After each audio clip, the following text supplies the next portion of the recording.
Workshop Extension Lectures presented by the Likhaan UP Institute of Creative Writing with a partnership of the UP Los Baños Office for Initiatives in Culture and the Arts and the Department of Humanities College of Arts and Sciences, UPLB.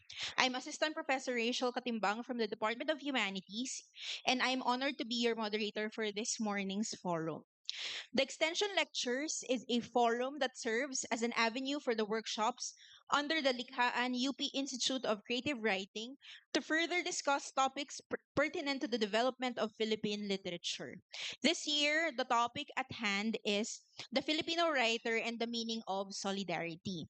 This morning, we will try to position the Filipino identity as seen through the fringe of vantages from our distinguished panelists for today. So before we move any further, may I request everyone to please rise as we sing the Philippine National Anthem.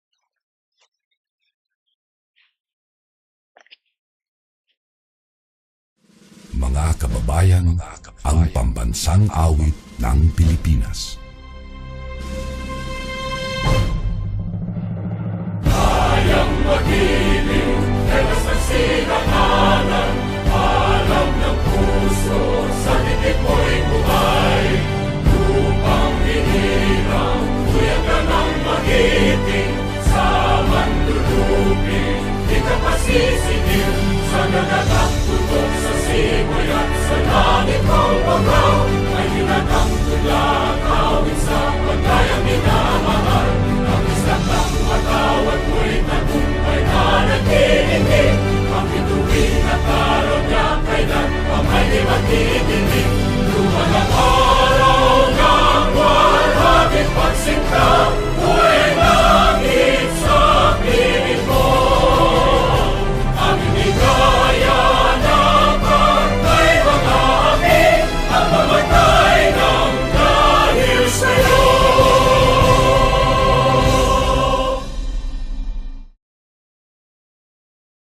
Please be seated. As we officially begin our discussions, to give us a few words to start the day, may I call on the 64th UP National Writers Workshop Director, Dr. Ramon Guillermo.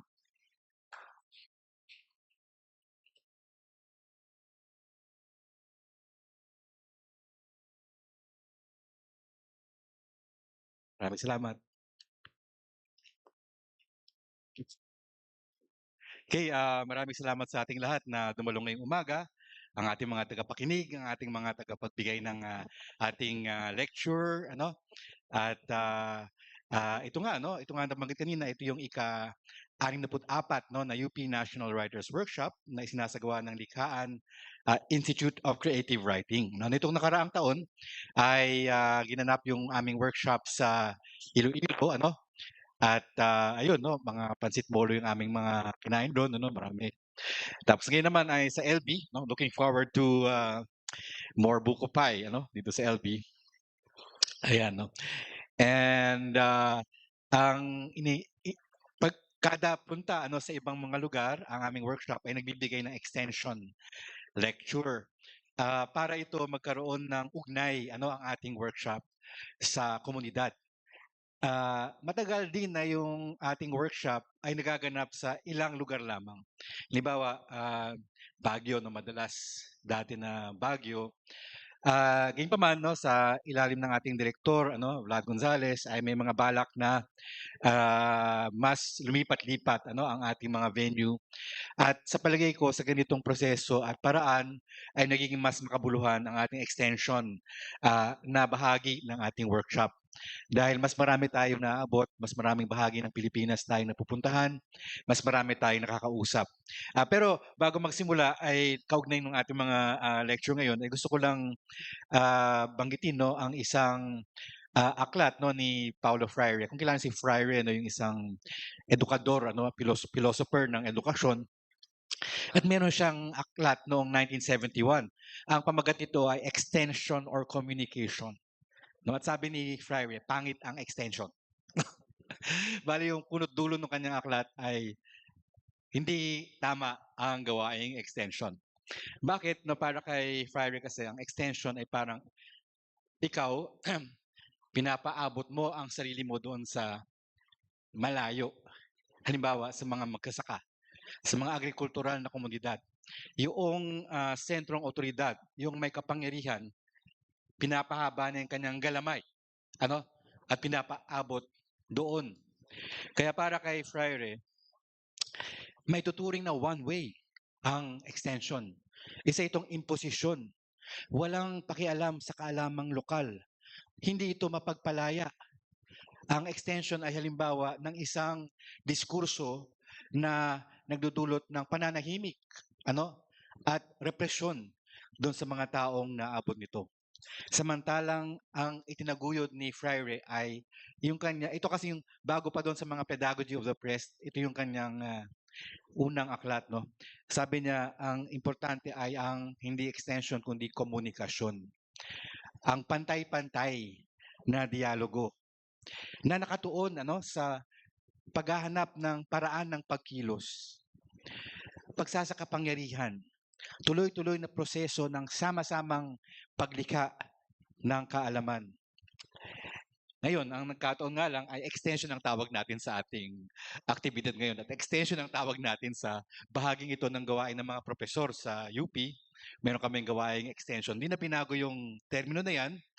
Kaya kahit pa extension ang tawag dito, ay nais kong baliktarin natin ang extension. Ang gawin natin ngayon, gawin nating paksa ang panitikan. Panitikang demokratiko, mapagpalaya at para sa nakararami. Huwag lang tayo makinig sa ating mga tagapagsalita. Magkwentuhan, magdialogo, magtanungan tayo. Alam ko excited tayo marinig si Will, si Arnel at Lawrence. Ako man ay napaka-excited, at gusto ko malaman ang masasabi nila tungkol sa mga gawain nila bilang manunulat at tayo ay magbahagihan. So mabuhay at maraming salamat. Free Palestine.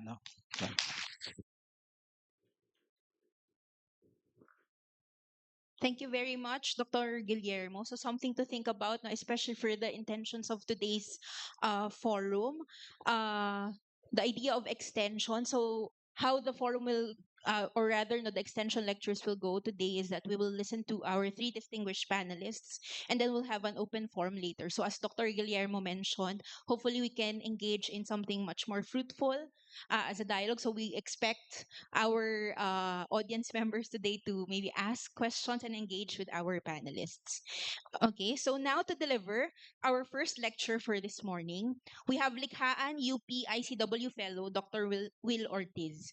Nagtuturo si Will P. Ortiz sa Departamento ng Filipino at Panitikan ng Pilipinas, UP Diliman, sa larangan ng malikhaing pagsulat.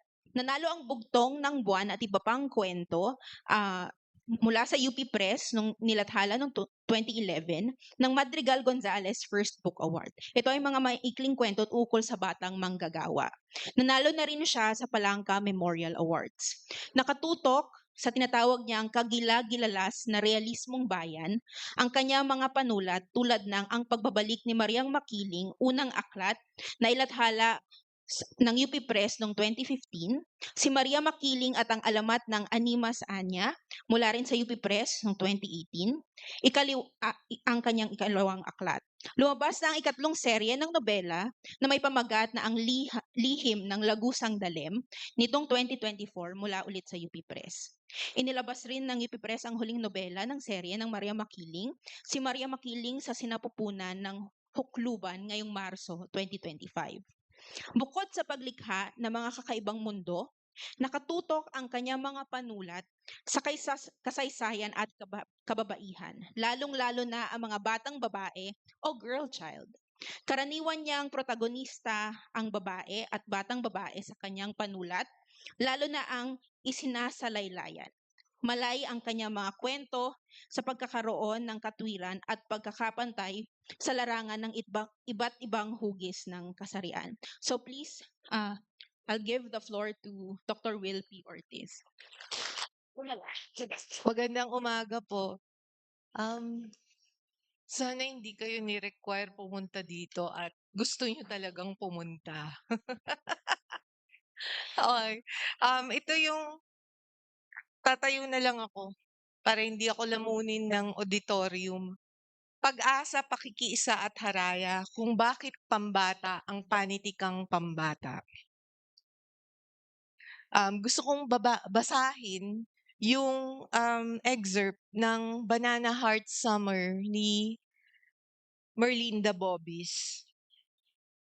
That afternoon, I took home a very hot jar of floated intentions and the lesson of the banana heart, the charm that I have kept in my pocket ever since.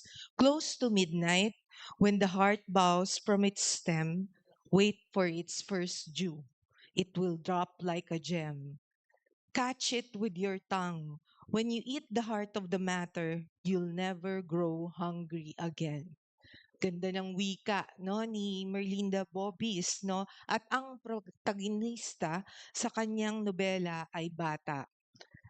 Tignan lang natin yung review sa Goodreads.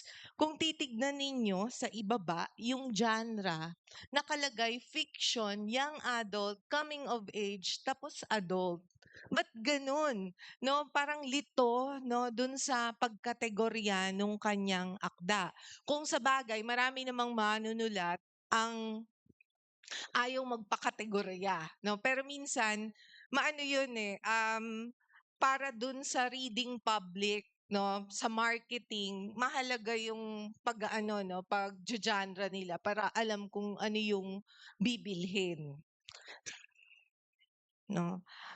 So yun, bakit lito, no, dun sa pagkakategorya ng Banana Heart Summer ni Merlinda Bobis, no? Kasi ang karaniwang pagtingin o definition ng children's lit, kung ang protagonist mo ay bata, children's lit 'yon, no? Na hindi, no? Halimbawa, kung may kwento ka na ang bata ay binubuli sa loob ng school, tapos tinapos mo, may kwento akong nabasang ganito, nanalo ng award, tapos ang ganda ng kanyang wika, 12 years old yung bata at protagonist siya. Tapos binubuli siya sa school, yung panghuling scene, maraming bullying tactics yung mga nambubuli sa kanya. Panghuling scene, nilagyan ng tae ng aso yata, yung lunchbox niya.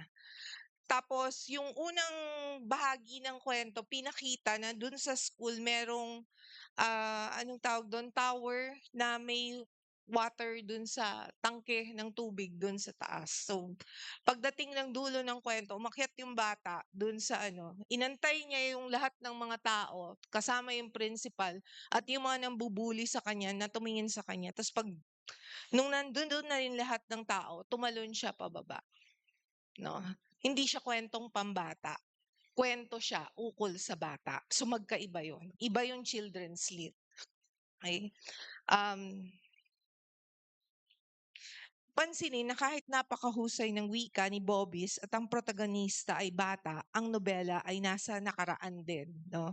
So merong mas ano, no, pwede mong gamitin yung past tense sa children's lit, pero mas okay yung nasa present moment, yung may sense of immediacy, no, yung paglikha. Dahil mas sinasabi mo, no, dun sa kasalukuyang mambabasa, kasalukuyang henerasyon na merong conflict na nangyayari at maari nating sagutin tong conflict na to nang hindi tayo sumusuko, no? Dun sa huling bahagi ng ano niya, no, nostalgic yung tono at adult dahil alaala ito ng nakaraan, no? Ang nagsalita ay isang matanda na may diction ng matanda ukol sa kanyang pagkabata at pagkagutom. At kahit sa huling bahagi, sorry na sinabi ko na yung ending, hindi siya ano, no, hindi siya nakaligtas doon sa danas ng pagkagutom ng bata, no. Malungkot pa rin yung adult dun sa loob nung ano, no, nung nobela. So hindi at least, no, dun sa pagkakategorya namin ng mga kasama kong nagsusulat ng ano, ng panitikang pambata, hindi kami magkakategorya ng ganitong uri ng nobela bilang panitikang pambata. Kapag isinulat ang nangyayari sa kasalukuyan, may sense of immediacy ng pangangailangang tugunan ang nagaganap sa kasalukuyan. Kapag tapos na at lumilingon sa nakaraan, nawawala na ang kahalagahan ng pagbabago sa kasalukuyan. Kaya mahalaga yung dramatic present, no, na sinasabi ni Sir Jun kahapon, no, dun sa likhaan workshop namin. Yan. Itong susunod na nobela ay The Secret ni Liz Lynn Acacio Flores, no? Historical fiction siya. Nasa pangkasalukuyan kahit yung tinatalakay ay panahon ng Hapon. Maganda rin yung tono, kitang-kita ang mahusay na diksyon ng batang protagonistang si Rika, no? Matapang at adventuroso sa panahon ng ikaliwang digmaang pandaigdig. Pero kung bakit reluctant ako dito sa na 'to, dahil kailangang pangalagaan ng protagonist na si Rika yung kayamanan ng simbahan nila nung akmang sasaksakin ng Hapon, no, yung madre na nagtatakip nung kayamanan na yon, iniumang niya yung sarili niya. So handa siyang magpakamatay para takpan yung kayamanan. Again, it's a children's lit. Hindi kailangang ganoon, no, na kailangan mong patayin ang bata para maging bayani.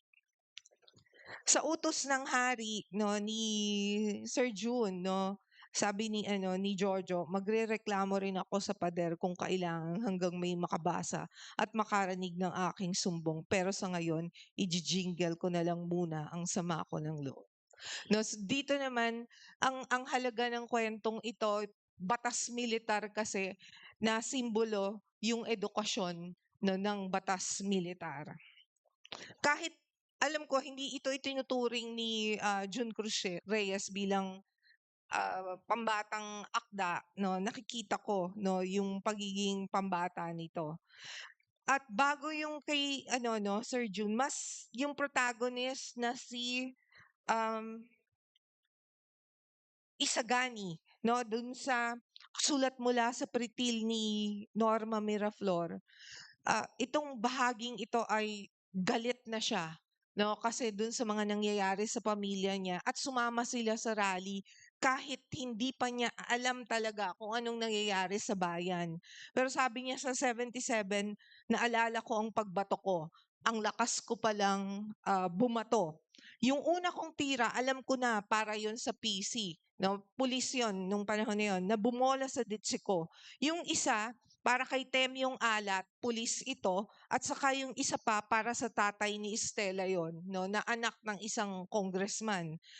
Yung huli para kay Ferming Tusoy, bagay ding bulagin at pulbusin ang isang yon. So nandoon na, no, nagkakamalay na siya, yung nagkakaroon na ng political awakening sa bahaging ito. Sa Imping Negro, alam ko naman na hindi usually na itinuturing siya. Pero sa akin, pasok siya sa kategorya ng panitikang pambata. Binubuli si Impen dahil sa kanyang balat. Sa huli, no, sinuntok niya yung batang laging nambubuli na sa kanya na si Ogor. Sabi niya, may luha siya sa mga mata, ngunit may galak siyang nadama. Luwalhati. Hinagod-hagod niya ang mga kamao. Nadama niya ang bagong tuklas na lakas niyon, ang tibay, ang tatag, ang kapangyarihan. Muli niyang tiningnan ang nakabulagtang si Ogor. Pagkaraay nakapikit at buka ang labing nag-angat siya ng muka. Sa matinding sikat ng araw, tila siya isang mandirigmang sugatan, ngunit matatag na nakatindig sa pinagwagiang larangan. So, triumphant yung ending, no? Sabihin natin may violence dun sa pagsuntok niya kay Ogor kasi kung may violence, no, paano mo sosolusyonan yon? At sa tingin ko sapat, no, yung solusyon na nangyari dun sa kwento at napaka-triumphant, no, nung ending na to, no. Tinapos ng akdang ito ni Sikat ang usapin kung maaari ba ang dahas sa panitikang pambata. Tingin ko, oo. No, hindi dapat magpaapi ang bata sa panitikang pambata. No. So halimbawa itong mga uyaying malupit, no, tulog na aking bunso, ang ina mo ay malayo, di ka naman masundo, may putik, may balaho. So medyo malupit 'yan pero kinakanta natin para sa mga bata, no. Dun sa na pinapabasa pa rin 'to sa high school 'no, yung Ibong Adarna. Pero pansinin ninyo dun sa dulo ng kwento, yung mga nagtakang pumatay kay Don Juan, yung pinakabunsong anak, binigyan ng kayamanan. So problematiko yon kung yung guro hindi mo tatalakayin ang ano 'no, ang halaga ng pagkakaroon ng hindi kasi yung kapatawaran ay hindi ibig sabihin walang katarungan. Dapat laging magkarugtong yung forgiveness at yung justice. Hindi pwedeng forgiveness lang, okay na. No, pwede ka na namang uling maging masama. Okay. Doon sa Princess Sarah, alam ko na panood nyo tong lahat, no? Asar na asar ako dito kasi yung ano, yung kay Frances Hodgson Burnett, mas hindi api si Sarah doon.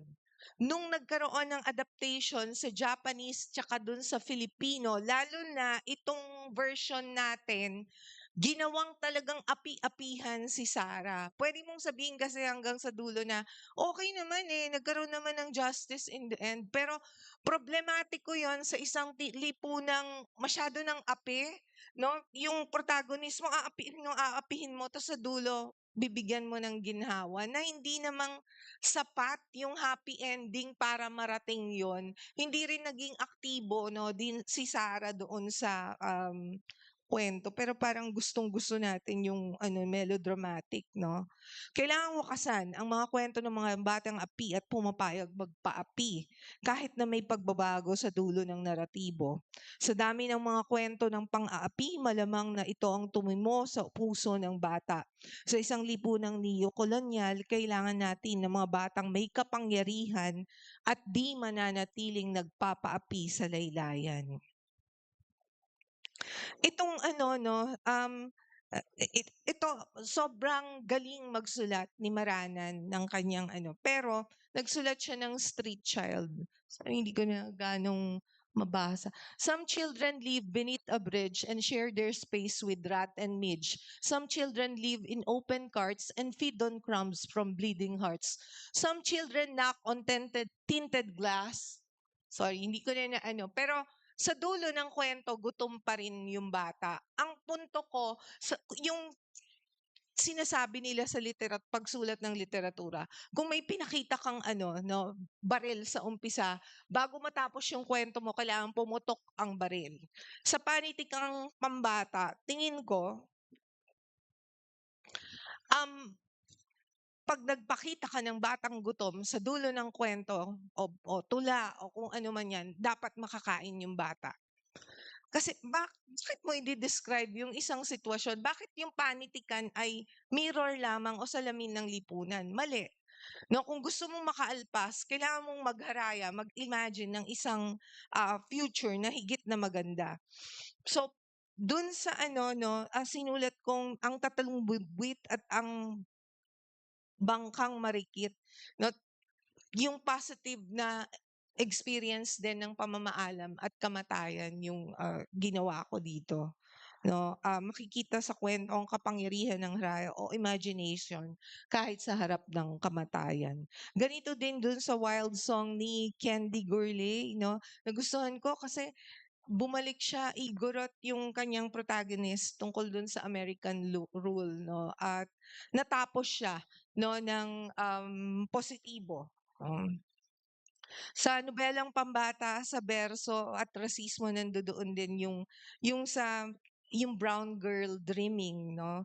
So ito yung isang sample, sabi niya, February 12, 1963, slash dapat, I am born on a Tuesday, a country caught between black and white. No? Kasi civil rights movement, panahon niya ng civil rights, February, and every day from this moment on, brown children like me can grow up free, no? So, ang ano yung violence na naranasan ni ano 'no, ni, Woodson 'no, pero nagawa niyang iangat 'no, yung bata sa dulo ng kanyang memoir. Marami pang ibang mga ano, sample, yung Nanay and the Moon, positive yung pagtingin sa kamatayan 'no, yung Ikaklit, eto kay Bernadette Nery naman ay, positibo yung pagtingin tungkol sa pamilya na lesbiana yung, mga magulang 'no. Silaling at ang Lakbay, paaralan 'no, tungkol sa lumad at ang pagbabakwit, kay Monsi naman 'to. Anina ng Mga Alon 'no, 'yan yung, tungkol sa batang babae at Badyaw kay Eugene Evasco. Ito yung pangatlo na nobela ko tungkol kay Maria Makiling at Ang Lihim ng Lagusang Dalem. Panahon 'to ng, Amerikano, so may time travel para bumalik dun sa kasalukuyan. Malapit na akong matapos. Eto 'no, nakita ko 'to, nagandahan ako 'no, kahit na, nagkakaroon ng genocide, meron silang nilikhang coloring book 'no, para sa mga batang, Palestino 'no, at, merong activity dun sa book na 'to na nagpapaliwanag sa mga batang Palestino kung gaano kahalaga yung kanilang kultura at kasaysayan. Meron din akong ano, nagustuhan ko yung ewan ko kung napanood niyo sa Netflix yung Mo, 'no, MO yung ano niya, tungkol sa mga Palestinian immigrant.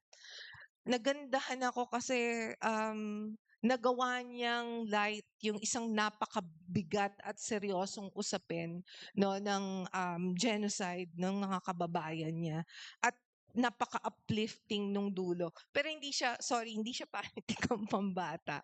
Ito ay kay Nathing Mubane at Ensalen. Okay. Ano yung ngayon yung, katangian ng panitikang pambata? Unang-una, kailangan mo ng kapangyarihan o agency ng bata kahit na gaano kalala 'no, yung sitwasyon 'no. Pangkasalukuyan ang inilalarawan kahit na historical fiction 'no. Nutritive rather than instructive 'no. Kasi kung magsesermon ka, pasok dito, labas sa kabila. So, kailangan mong pag-isipan kung paano mo hindi sermonan ang bata sa panitikang pambata, 'no? Na hindi halata yung advocacy mo dun sa dulo, 'no? Laging naroon ang tuwa at lugod. Kaya nagugustuhan ko yung mga may rhyme na mga tulang pambata, kahit na kuwentong pambata na may rhyme, pero merong naka-ano 'no, yung sa dulo makikita o sa katawan pa lang kitang-kita mo na merong advocacy doon 'no. Sorry, hindi kitang-kita pero alam mong nandodoon 'no. Ang haraya sa kabila ng pagkaaba ay di dapat makita, di dapat maglunoy sa lungkot ang panitikang, pambata. So yun. Ito ang tanong at hamon na rin. Bakit ka magsusulat para sa bata kung salamin lamang ng lipunan ang nasa panitikan? Kailangan mo ng panitikan na nakikisangkot sa panitikang pambata. Maraming salamat.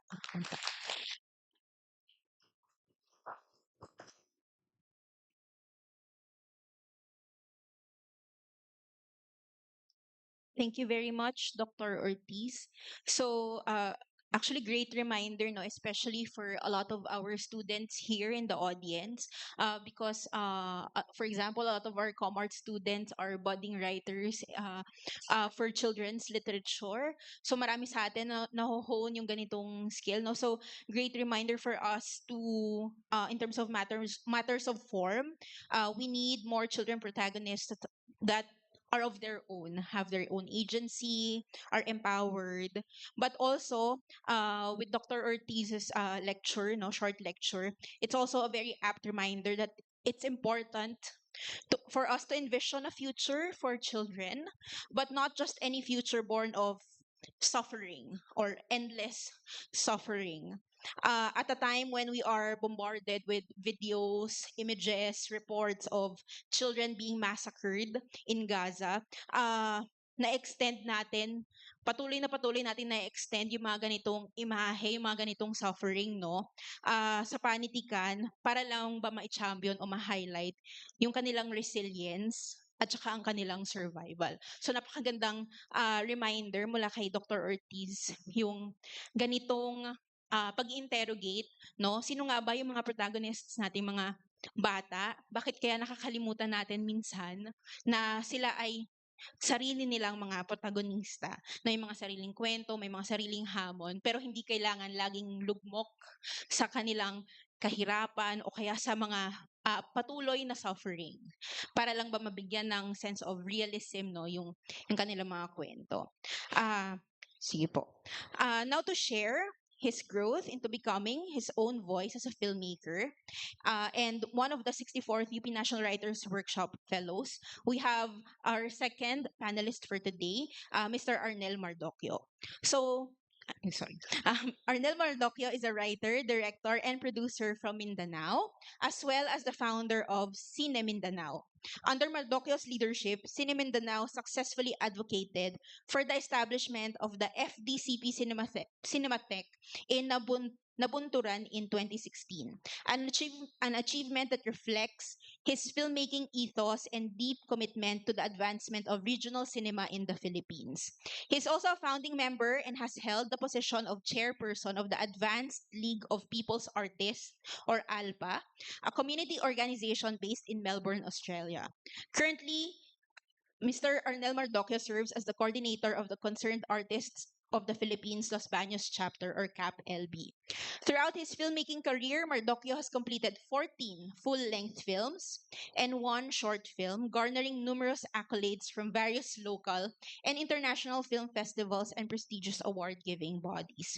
His film, Panao Kalinaw in 2010 received the award for Best Regional Film at the Pandayang Lino Broca Film Festival, while Shika in 2011 was recognized with the Gawad Urian for Best Screenplay and the NetPac International Award for Best Film. His distinguished work, Ang Paglalakbay ng Mga Bituin sa Gabing Madilim in 2013, was awarded Best Film at the Gawad Urian Awards and received the Best Screenplay accolade from the Young Critics Circle. Furthermore, it was honored with the Grand Jury Prize at both the Cine Manila International Film Festival and Cinema One Originals. Riddles of My Homecoming in 2013 earned Mardocchio the Best Director Award at Cinema One Originals 2013. While Alienacion 2014 achieved multiple awards including Best Film and Best Director from Gawad Pasado, as well as a jury prize from Gawad Tanglao in 2017. Tupog Imatuy, or The Right to Kill, in 2017 was awarded Best Screenplay at Sinag, Maynila. In addition to these accomplishments, Mardocchio is a Carlos Palanca awardee, having won both the Grand Prize and Third Prize for short stories. In 2014, he was honored by the city of Davao as one of the 10 art icons of Mindanao. So, please, let's give a round of applause to Direk Arnel Mardocchio.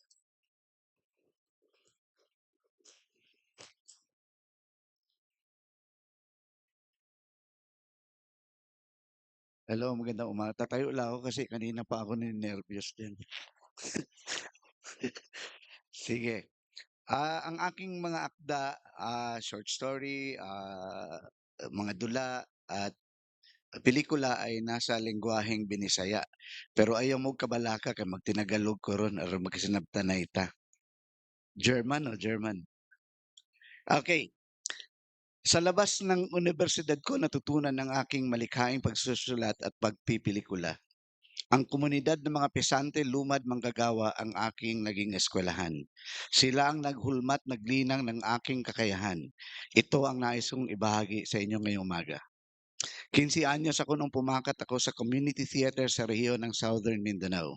Ang sabi noon sa akin ng mas nakakatandang community organizer, dito ka muna sa cultural dahil mas kailangan ng tao. Maikling dula ang ginagawa namin noon. Pabago-bago ang aming membro. Ang aming unit ay tila balon ng karanasan, nagpapakinang ng kasanayan ng individual at saka dinideploy na pupunta sila sa iba't ibang larangan ng pagkilos. Pero ako, mas pinili ko ang manatili sa cultural work noon. Hindi mahaba ang panahon ng aming mga ensayo. Walang script reading dahil walang script. Improvisational kalimitan at impromptu. Ang mikroponong gamit ng tagapagsalaysay ay megaphone. Petromax, flashlights naman ang pag-iilaw kapag sa gabi ang pagtatanghal. Ang aming entablado, lansangan, plantasyon ng pinya, malalawak na lupain ng asparagus at saging, terminal ng jeepney at bus, mga palengke, picket line at mass mobilizations ang aming big productions. Aktor, taga-palengke, taga-saing, kuryer ng komunikasyon, katulong sa paggawa ng mga maskara at effigy, ang mga unang papel na aking ginampanan noon. Sa panahon ng martial law ni Marcos Sr. ay nauso na ang pagdukot ng mga militar sa mga pinaghinalaang aktivista at revolusyonaryo. Sa bawat pagtatanghal ay naging palisiyan namin ang magsuot ng maskara para sa pansariling seguridad. Laging may pagpapahalaga sa safety ng bawat kasama, panglohistikang konsiderasyon ay pamasahe at exit points ng pagtakas kapag may raid ang kaaway. Pumapangalawa lamang ang budget sa pagkain. Kung nasaang komunidad ang pagkilos, pag-organisa ng mga kasama, ay nandun din ang kultural. Ito ang primaryang orientasyon ng aming pagsisining. Mas malaki ang binibigay na panahon sa kondukta ng pag-ESI o social investigation. Sa gawaing expansion work o pagpapalawak ng revolusyonaryong impluensya, ang SI ay mahigpit na rekisitos. Inaalam ang sitwasyong pang-ekonomiya, pampolitika, sosyal at kultural ng isang lokalidad. Mga datos, mga estatistika, mga numero at mapa ng barangay, sitio at purok. Ang mga datos kapag nalikom ay natutunton ang heograpiya ng mga ideolohiya at tunggalian ng mga uri. Naguguhit, nababasa ang sapin-saping mga talinhaga ng mga lihim na pagkilos. Ang masa ay thermometer. Sila ang nakakaramdam kung kailan darating ang digma sa kanilang lugar. Nababasa nila ang mga palatandaan at ang mga senyas ng panahon. Ang kanilang naratibo ang pumabasag sa mga koda ng dominanting kultura at nailulugar ang estratehikong pagsibol ng isang mapagpalayang kamulutan sa lokalidad. Sa pinagsama-samang pang-ideolohikal, politikal at organisasyonal na karanasan ng Luzon, Visayas at Mindanao, ang gawaing pangkultura noong dekada 80 ay nakapagtatag ng isang pambansang organisasyon sa kombinasyong hayag at lihim. Sumisentro at nagkukumpas ng koordinadong mga kampanya. Wala pang social media noon pero masinop at epektibong naiparating sa bawat tahanan ang mga slogan, lansagin ang batas militar, imperialismo, feudalismo, burokrata, kapitalismo, ibagsak, Marcos, Hitler, diktador, tuta. Kapuri-puri ang yugto ng dekada 80 na nagproduce ng mga manunulat at mga artista sa hanay ng mga aktivista at mga revolusyonaryo. At noong mga panahon na yon ay natutunan ko na ang mga metapora pala ay hindi nahuhulog mula sa langit. Ang mga hugis at ang mga numero ay hindi nagtatago sa mga bato at mga misteryo. Hindi rin nadidiskubre. Sa halip ang mga ito ay iniimbento sa pamamagitan ng direktang paglahok sa produksyong pang-ekonomiya at panlipunan na siyang tunay na pinanggagalingan ng kaalaman. Tumatak sa akin ang mga salitang pumanig, pagkilos at pagsilbihan ang masang manggagawa at magsasaka. Laging hindi personal ang danas dahil ang pagpapkinang ng mga revolusyonaryong teorya ay isang kolektibong praktika. Noong kumilos ako bilang full-time ay lagi akong nangangarap at nagpapanggap na maging isang ganap na manunulat. Maraming beses na sumubok at may kaunting napagtagumpayan, pero maraming pagdududa sa sariling kakayahan. Sa mahabang proseso na aking nilakbay, ay naisip ko tila wala yatang nangyayari sa aking personal na adhikain. At buong akala ko noon ay walang nangyayari pero meron pala. Dahil nung binasa ko ng mga klasikong akda nila Henrik Ibsen, Tennessee Williams at Anton Chekhov, ay namangha ako dahil naunawaan ko ang dialektikang ugnayan ng dramatikong struktura at artistic elements, ang cause and effect ng content at form ng kanilang mga dula. Lalo na nang nabasa ko ang mga akda ng Marxistang playwright Bertolt Brecht na isinalin sa Ingles, humanga ako sa pagbasag ni Brecht sa mga kumbensyon. Hiniram niya at ginamit ang mga trahedyang angking teknik ng mga dula ni William Shakespeare.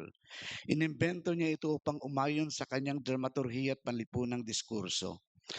Ang mahahabang praktika noon sa pagkilos ang nagbigay sa akin ng theoretical na pundasyon. Ang direktang pakisalamuha sa mga magsasaka, manggagawa, mangingisda't kababaihan, lumad kabataan, marilitang tagalungsod ang nagbigay sa akin ng kaalaman. Ang masa ang tagapaghubog at tagapaghugis ng aking panlipunang oryentasyon, aktitude at disiplina sa paggampan ng mga gawain. Sila ang may-ari ng aking mga istorya. Sila ang mga bida ng aking mga istoryang pampanitikan at pampelikula. Ang pagpanig sa kanila ay isang filosofiya at ito rin ang nagbigay daan sa akin noon na kapag-desisyon akong magpakinang at magpakahusay. Ang Mindanao ay kilalang sagana sa likas na yaman, sa yamang tao at maging sa tradisyonal na sining ay humihigit rin ang aming yaman. Subalit napakaraming kontradiksyon ng aming isla. Binalikan namin noon ang mga tradisyonal na sining at kultura. Nagpunta at tumira kami sa komunidad ng Lumad, Kristiyano at Moro.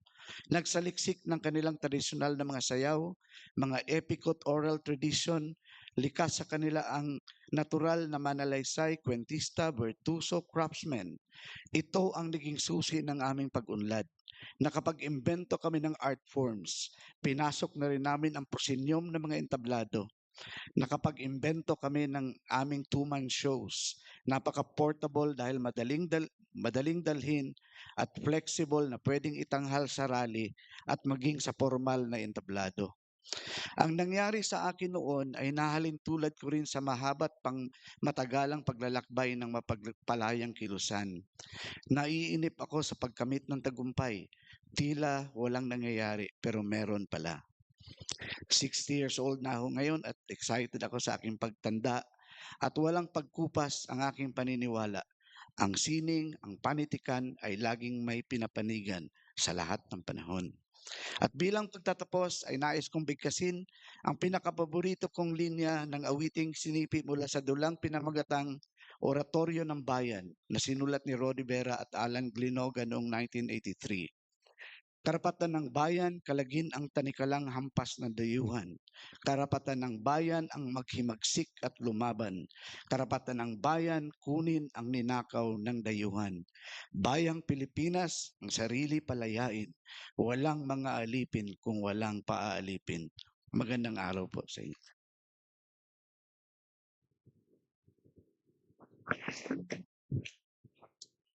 Maraming salamat po, Direk Arnel. So, paalala lang po na tayo ay naka-live stream. So, if you have friends who weren't able to come to today's session, pwede nilang mapanood online, no, ang ating forum today, ang ating extension lectures today. So, thank you po ulit, no, Direk Arnel.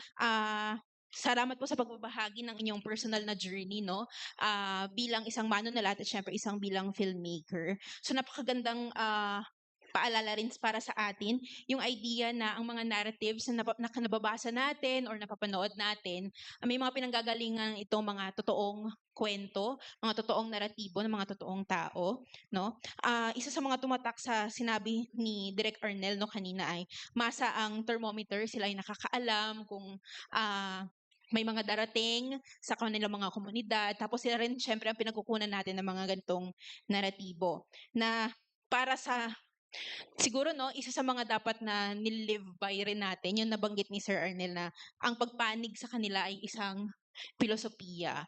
Okay? So may mga kwento tayo na halaw sa totoong buhay, sa mga nakakahalubilo natin. So mas maigi na makita natin na in solidarity tayo with them, na sila yung mas pinapanigan natin dahil sila yung pinaghahalawan natin ng mga kwento. Ayun po. Sige po. And cap off our series of lectures this morning. So for our third speaker, no, may we call on the UPLB OICA Director, Dr. Lawrence Marvin Castillo. So si Lawrence Marvin S. Castillo ay kawaksing propesor ng panitikan at araling kultura sa UPLB. Kasalukuyan siyang director ng UPLB Office for Initiatives in Culture and the Arts. Otor siya ng digmaan ng mga alaala, revolusyon at pagkakamali sa mga talanggunita at figuring resistance, the revolution in film and literature in the Philippines. Regular na kolumnista din siya ng Pinoy Weekly. Kasapi siya ng Tanggol Kasaysayan at manunuri ng pelikulang Pilipino. Let's give a round of applause to Dr. Castillo. Magandang umaga po sa ating lahat. Ang hirap sundan nung nung lecture ni Direk Arnel, no? Pero susubukan nating magbigay ng ilang muni at suri hinggil sa kahulugan ng solidarity, no, sa panulat, at siguro, no, yung mga obserbasyon ko ay less as a practitioner of creative writing, kundi mas bilang tagamasid sa iba't ibang mga developments sa literary circulation, production, bilang isang guro at bilang isang scholar. So, next slide po. Siguro ilagay muna natin sa konteksto ng panulat sa kasalukuyan.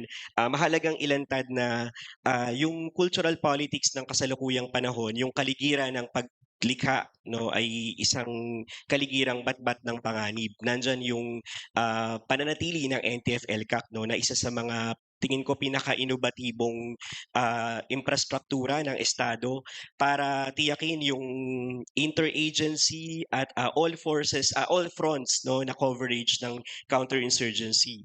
Noong 2022 na matatandaan natin, nagkaroon ng pull out, no, ng 5 aklat ang Komisyon sa Wikang Filipino na inakusahan ng subversion yung mga aklat na ito, no. Yung isa sa mga aklat na kasama dito ay aklat ni Sir Dexter Cayanes na kasama nating guro dito sa Department of Humanities.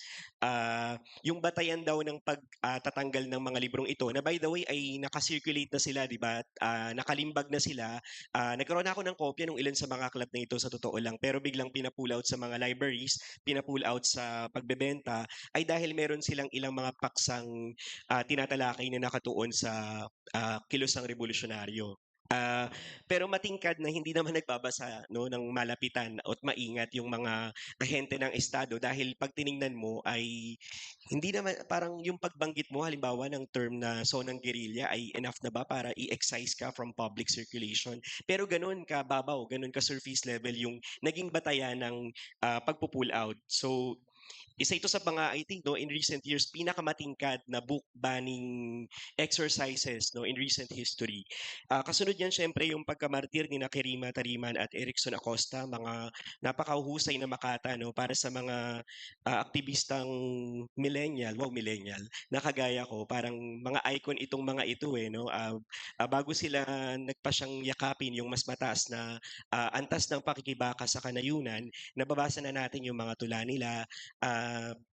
Nagkakaroon tayo ng pagkakataon na makaengkwentro sila sa mga pampublikong events, no, ng mga manunulat, at syempre ikinabigla ng lahat yung halos magkasunod, no, na pagkakapas lang sa dalawang hinahangaang makatang ito. At bukod pa dito, no, yung nailantad na marahil usapin hinggil sa pagkakapas lang ng dalawang manunulat ay yung katanungan na bagamat sinasabi na sila ay napas lang dahil sa kanilang armadong pakikisangkot, mahalagang itanong, no, bakit nga ba maraming mga manunulat ang nauuwi sa isang armadong pakikisangkot? Bakit hindi na lang nakokontento ang mga manunulat sa pagsusulat? Na isang mahalagang katanungan hinggil sa lalim at daluyan ng praktika, no, na lumalampas sa mga itinatala natin sa ating mga personal na malikhaing produksyon. Kasunod, syempre, yung tuloy-tuloy, no, na krisis sa political detention, tuloy-tuloy na krisis ng trumped-up charges na hinaharap ng maraming mga aktivista, partikular na ng mga manunulat at mga mamamahayag. Nariyan halimbawa si Amanda Echanis, no, na nakakatuwa yung development na naging USC counselor siya, no, sa kabila ng kanyang ng kanyang pagkakabilanggo. Tuloy-tuloy yung will na makapaglingkod sa konseho ng mga mag-aaral sa kabila ng limitasyon na matingkad na inihahapag ng kanyang pagkakadetain. Si Ferchie Cumpo na ngayon ay umaani ng international reaction, yung trumped up charges no na ipinataw sa kanya at iba pang mga mananunal aktivista, yung iba ay mga kumikilos pa simula noong panahon ng batas militar. Kasunod po. Siyempre sa mas malawak na sitwasyon, nandyan yung marahil alam na natin itong mga ito, no? Pero I think kailangan nating banggitin dahil mahalagang pag-orient ito no sa sandali na nagsusulat tayo, bumubuo tayo ng ating mga malikhaing akda sa panahon na pinag-uusapan natin ang bisa ng panitikan at kung bakit hindi na tayo nagbabasa kung nagbabasa pa tayo ng malaliman. Narito yung ilang mga kalagayan, no? Reporters Without Borders, ang Pilipinas daw ay 134 out of 180 sa World Press Freedom Index. So, Pinoy pride, no? Pagdating sa press freedom, na nangungulela tayo, no? Isa tayo sa pinakamapanganib na lugar para sa periodismo. Kasunod, syempre, ito ay isang napakaingay, no? Na usapin na hanggang ngayon ay tuloy-tuloy na nagiging bunga ng pagtalakay at isang tingin ko isang mahalagang sandali ng soul searching para sa literary practice sa Pilipinas, yung pagdi-disinvite ng Frankfurt Book Fair sa minor detail, no? Sa isang maikling email na ipinadala sa manunulat na si Adania Shibli para sabihin na ika-cancel na yung paggagawad ng isang parangal, no, sa kanyang akda. Nagkaroon ng parang sumabog na usapin hinggil doon sa kung paano ba ginagamit ang isang book fair, no, ang festival ng mga aklat bilang isang plataporma para sa pagbubura ng mga karanasan at mga kwento, no, lalo sa panahon ng isang nagaganap na henosidyo. At syempre, yung pagtatalaga sa Pilipinas bilang guest of honor ay isang naging mainit na usapin din, no, hinggil sa etika ng pagpapakilala ng sarili ng pambansang panitikan sa isang mas malawak na larangan sa panahon na meron kang isang plataporma na nag-cave in sa Zionist pressure. At syempre, nabalitaan natin yung pagpaslang sa entire crew, no, ng Al Jazeera sa isang targeted na atake sa kanila sa isang tent. At kung di ako nagkakamali, a few days ago ay maging mga staff ng Reuters, no, sa isang hospital bombing ay marami ding mga napaslang. So tuloy-tuloy yung pagpatay sa mga mamamahayag na nagko-cover sa nagaganap na henosidyo sa Gaza. Kasunod po.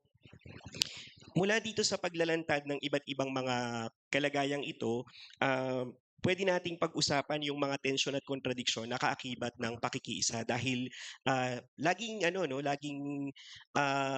nasasapol yung usapin ng pagsusulat bilang isang pribado at glamorous, no, na propesyon, although hindi naman din talaga, no.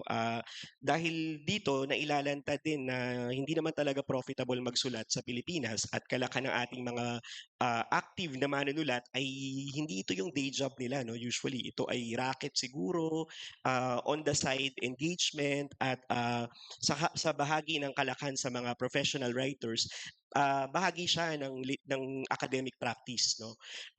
So dahil dito lumilitaw yung isang napakatingkad na espasyo ng institusyonalisadong panulat at komersyal na palimbagan bilang isang posibleng sitio ng solidarity. Kinikilala na yung institutionalized and commercial writing ay very limiting in terms of the political potential na pwede nitong ihapag, no. May mga paksa, no, even mga paksa halimbawa na patungkol sa pambansang demokratikong kilusan, may mga press na hindi sila ganun ka receptive, no, sa ganitong klase ng mga paksa. Pero ganun pa man, kinikilala natin na kinakailangan ding sagpangin itong mga espasyong ito sa kabila ng makipot na posibilidad, no, at mga potential na inihahapag nila kasi ito yung mga espasyo na malawak yung circulation. Ito yung mga espasyo na pinakamadaling nakakarating sa mga pamantasan, sa mga paaralan, kung saan mas maari silang matalakay sa mga klase, maidagdag sa mga syllabus, at makapukaw, no, ng mas maraming mambabasa. Bukod pa dito, yung question din ng simboliko at kultural na kapital, yung pagtingin natin sa mga parangal, sa palangka, sa National Book Awards, at sa iba't ibang uri ng mga pagkilala, maging yung mga workshop, no, kagaya ng mga institusyonalisadong workshop, kung titingnan ba sila bilang lantarang pagpapalapa sa bunganga ng kaaway o mga oportunidad din ng pagsagpang sa mga mainstream na espasyo upang kahit paano makapag-carve tayo ng radical spaces and progressive spaces for articulation. Lalo pat kinikilala na yung progresibong mga diskurso, hindi naman sila dapat mga subcultural na tema lang eh. 'Di ba bahagi ng cultural work yung pagpapalawak ng consciousness no ng sambayanan sa pamamaraan na kinakailangan nating makipag-engage sa mga institusyon. At alam ito ng napakaraming mga manunulat na aktivista na kinakailangang humanap ng mga tactical na openings no para sa radikal na pagtalakay, mga radikal na pagbubukas ng mga paksa. So ayan, may Manila International Book Fair po. Ayan, darating. So alam ko marami sa atin nag-iipon na no para makapunta dito. At isa itong interesanting venue no dahil para siyang pamilihan talaga. Actually pamilihan talaga siya, pero manaka-naka may mga discussions no tungkol sa politika na para bang gusto nating igiit na no matter how little yung space no, kailangan nating sagpangin ang mga espasyong ito no at gamitin even yung mga awards, mga parangal, mga pagkilala no bilang bahagi ng pagpukaw ng atensyon. Naalala ko yung biruan dati parang kapag nanalo ka ng palangka may imbitahan ka magsalita no sa maraming mga events at kung isa kang aktivista na nanalo ng palangka, may mga ganitong danas no, sila yung iimbitahan na magsalita sa mga human rights writing workshop, mga gano'n no. So parang napaka interesanting ehersisyo ng cultural capital na itinutuon mo sa isang mas progressive na tuon no. So pwedeng magkaroon ng ganitong klase ng kamalayan ng pagbi-build ng partikular na identity sa mga burgis na pamantayan pero inilalapat mo sa isang praktikang mas progresibo.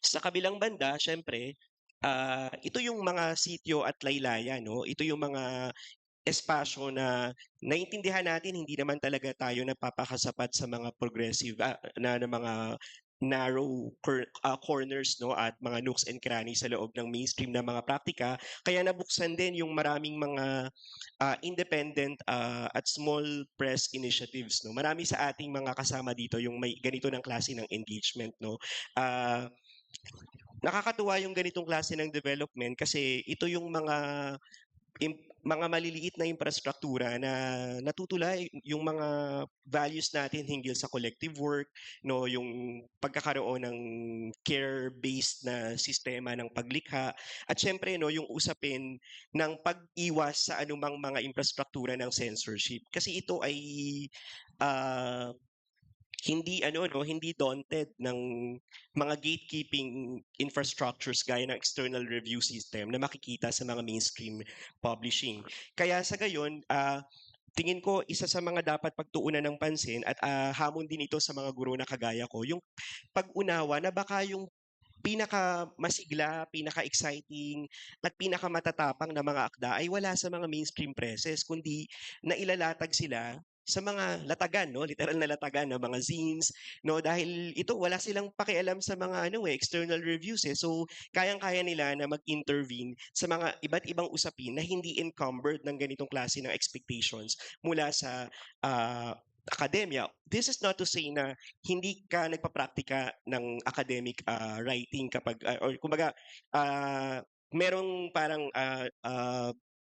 parang mutually exclusive na relasyon ang indie at academic writing kasi marami tayong mga indie writers na academics din sila. Nagsusulat din sila sa mga mainstream na mga publikasyon, naglilimbag din sila. Yung iba sa kanila humahawak ng mga tenured position bilang mga faculty pero nakikita nila yung halaga ng paglangoy no sa isang panibagong larangan na malaya sa mga gatekeeping. Siyempre alam natin yung limitasyon ng ganitong klase ng distribution dahil mas konti ang nararating no kailangan mo magpunta sa PLTX no mga ganun para makapag circulate pero libre sila most of the time no or minsan naniningil lang maliit tapos parang may anti-copyright na sensibility na isang interesanting inobasyon din sa usapin ng distribusyon.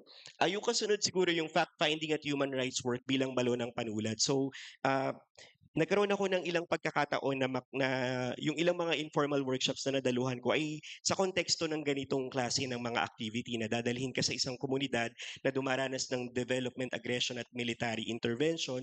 Tapos parang gagamitin yung panulat bilang isang circuit, no, para maipahayag yung mga panlipunang sentimiento mula mismo sa komunidad. At dun sa mga kagaya ko na naimbitahan para magsalita, mas ako pa yung natututo kasi parang ito yung danas na hindi ko pwedeng matutunan mula sa akademya, no? Ito yung danas na nanggaling mismo sa loob ng komunidad at sa gayon maging yung estetika nila ay nakahulma doon sa konkretong kalagayan na hinaharap nila. Naalala ko ngayon kasi may kampanya 'di ba sa sa Pakil 'no, laban sa napipintong pagtatayo ng Ahunan Dam 'no.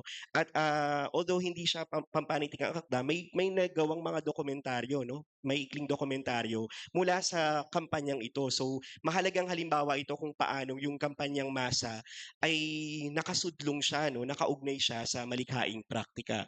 So ayun, nabanggit ko nga mahalaga yung organisadong pagkilos at gawaing masa para maunawaan din natin na even within organized movements no merong konsepto ng workshop no. Naalala ko halimbawa yung kabanata ni Caroline House sa Necessary Fictions na binanggit niya na even within the revolutionary movement dumadaan sa workshop no sa palihan ang mga NPA guerrilla sa paggawa ng kanilang mga nobela para makita kung tama ba yung linya, yung paggamit ng wika among other considerations. Next po. Ito yung ilan sa mga oportunidad na kinakailangan nating sagpangin no, sa tingin ko. Nariyan yung pag-anthologize. May call ngayon hinggil sa isang Palestine-themed anthology kung saan maaari nating ipahayag yung expressions of solidarity. Yung kinaiya, for example, di ba, meron silang LGBTQ plus anthology, no? Bahagi ng pag-articulate ng mga danas na previously ay hindi masyadong nasa spotlight. Kasunod niyan yung pagsasalin, ito yung isang tula, ni Rifat Alar kung saan naging parang global expression of solidarity yung iba't ibang salin do sa tulang ito no kung kailangan kong mamatay if I die, 'di ba? So ito yung isa sa nakita ko na social media circulation ng ganitong klase ng solidarity. Pagsasalin bilang isang mahalagang oportunidad sa solidarity at sa mga guro na kagaya ko, yung pagbalangkas ng ating mga syllabus na magpapasok tayo ng ilan sa mga marginalisadong panitikan. Tinangka ko itong gawin sa Eng 100 ko. Naglagay ako ng a minor detail. So, nagpapasalamat ako dun sa oportunidad na ibinigay ng publisher na nung dinis-invite siya sa Frankfurt Book Fair, ginawa niyang open access yung libro. So, nagkaroon kami ng pagkakataon na makakuha ng libreng kopya. So, naisama ko siya sa syllabus ko hinggil sa literary canon. So, yung ganitong mga klase ng pagtatangka, tingin ko ay kailangan nating mas pagpursigihan no tingin ko. At tingin ko marami nang nangyayaring ganito. Bilang panghuling slide po,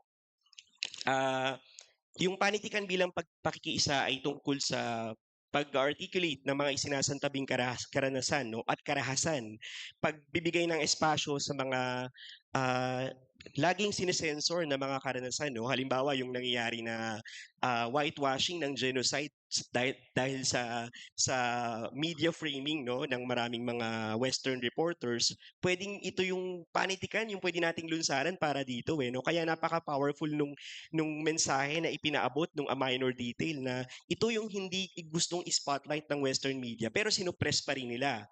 Kasunod nito yung pagbubukas ng counter-public sphere na tutunggali sa gahum. Importante na ang panitikan ay nababasa, nasi-circulate at lumilikha ng isang counter-public na tutunggali sa mga dominanting kaisipan at mga dominanting infrastruktura. At sa huli, at tingin ko ito naman yung na-highlight ng ating naunang dalawang tagapagsalita, yung paghimok sa pagkilos sa labas ng panulat. Yung halimbawa nila Kirima Tarima, nila Erickson Acosta at iba pang mga manunulat ay tingin ko dakilang halimbawa kung paanong hindi tayo dapat nasasapat sa pagsusulat. At finally po, makisangkot. Maraming salamat po.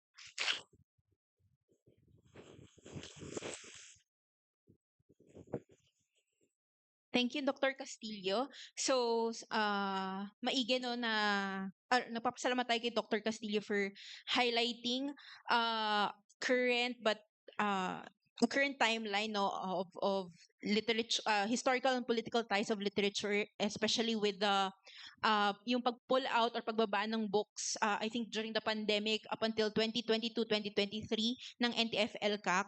And then of course, yung yung pagre-raise ng question ng ano nga ba yung role ng literature or ng pantikan ngayon, given na ang dami nangyayari sa mundo, no? Meron tayong, of course, dito sa Pilipinas, yung tunggaliang Sara Duterte at mga Marcos, at syempre ang genocide sa Gaza.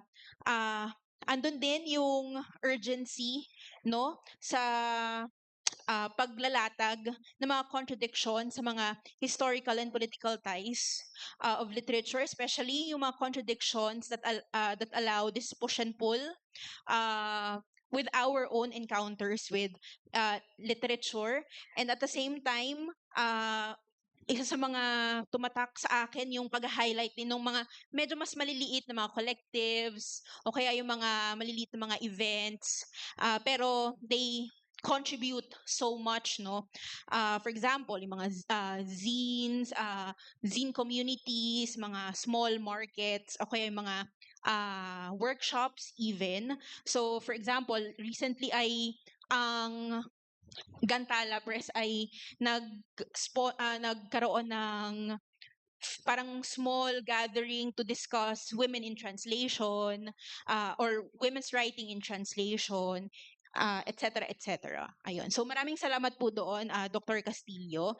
Also, a reminder, no, before we move to the open forum, we have a book sales booth set up by the UP Press. So if you're interested in buying some of the books by may mga authors tayo dito today, no, and of course yung mga nabanggit kanina sa ating mga introduction sa mga panelists natin, if you're interested in some of their books, meron po tayong booth dito sa lobby. Okay, so this closes our lectures for this morning. With such a vast amount of thoughts shared, I'm sure that some of us here wish to ask more specific questions or even would just like to share their own musings on what we have just discussed. So nabanggit nga kanina, no, na sana ay mas productive itong extension lecture natin, na hindi lang siya extension but mas maging communication siya or dialogue. So na-expect natin or hinikayat siguro natin, no, ang ating mga estudyante or ang mga ibang guests natin for today na makapagtanong. So we would like to call on again our lecturers, Dr. Ortiz, Mr. Mardoque, and Dr. Castillo, as we open the floor for questions. If you have any thoughts you would like to be heard, please, I guess, approach the mic stands here sa aisle, no? Meron tayong dalawa dito, so that we may receive your questions. Kindly state your name, siguro degree program or kung sa anong affiliation natin before we ask our questions. So anyone po? Lapit lang po tayo sa mic. Meron ba? Sige, ayun, meron po. Sige po. Hello. Ako po si Makoy, isa po akong fellow dun sa workshop ngayon. Tanong ko po para kay Ma'am Will.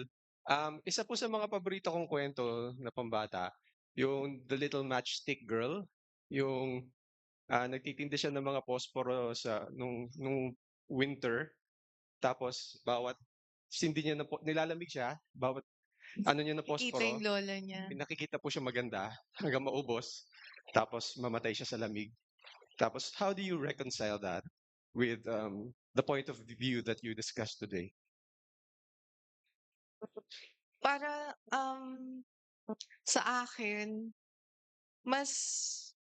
si Anderson parang mas kaya niyang magsulat ng ganoon kasi yung lipunang pinanggagalingan niya ay mariwasa. So mas ano sila eh. Pero sa atin, hindi dapat, sa akin, no, point of view ko to, at may mga kasama kong, yan si Ma'am Luna, ako, si Sir Eugene, Lira, Toralba, no, lahat kami ay naniniwala doon sa pagsusulong ng panitikan na hindi lang basta salamin nung nagaganap yung yung isusulat mo, yung sinasabi ko kanina na kailangang kapagka nagkuwento ka ng batang gutom, sa dulo ng kuwento kailangan siyang makakain. Ang challenge dun, paano mo siya pakakainin ng hindi parang ano siya 'no, charity, 'no? So kailangan mong mag-isip ng paraan bilang writer, paano 'yun 'no, paano magiging aktibo yung bata, paano yung agency nun. So mahirap isipin paano yun gagawin 'no. Siyempre may tulong pa rin ng adult na hindi lamang, siya 'no. Yun parang personally hindi ko gusto yung ano, yung kay Anderson na little match girl na yun. Pero maraming ano, kasi 'no parang ang ano dun positive yung kamatayan, 'no parang dahil dun sa dulo nakita niya yung lola niya, sinusundo na siya. So nung yung ano parang yung description ni Anderson nakangiti yung bata habang bangkay na siyang malamig 'no dun sa dulo kung tama yung pagkakatanda ko. Hindi ako ano doon. Salamat, Makoy. Sige po. Any other questions from our audience? Sige po. Hello po, ako si Cupcake. Wala lang, taga Los Baños ako. Para po to kay Sir Lawrence. Yung mga pag naglalabas akong zines, naka-copyleft sila. Kaya lang may recent concern na kapag nilagay mo yung ginawa mo ng copyleft ay pwede na siya ipakain sa large language models at gamitin pang educate ng mga AI. So, meron ba tayong bagong mailalagay sa ating mga zine ng copyleft para hindi sila pwede gamitin ng AI? Pero pwede pa rin gamitin ng mga guro or mga kung sino man. Actually, no, I hope meron akong konkretong sagot sa AI problem, no? Kasi I think even dito sa sanay ng mga guro, we're playing catch up, no? Kasi ang galing nila, as in, parang ang bilis ng pag-usad ng technology, and you would be surprised dun sa tatas nila na makapag-churn out ng iba't ibang uri ng mga content, no?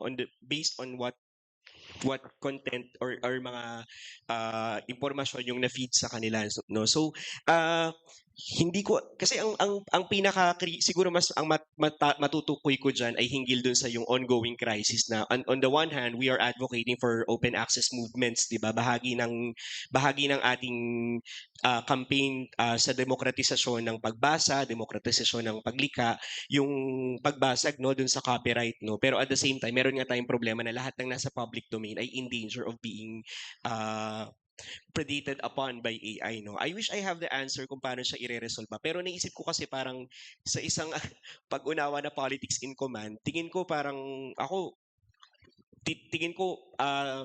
makikipagsapalaran pa rin ako sa open access initiatives kasi yun yung pinaka material na pwedeng implication ng paglalagay ng open access ng mga content.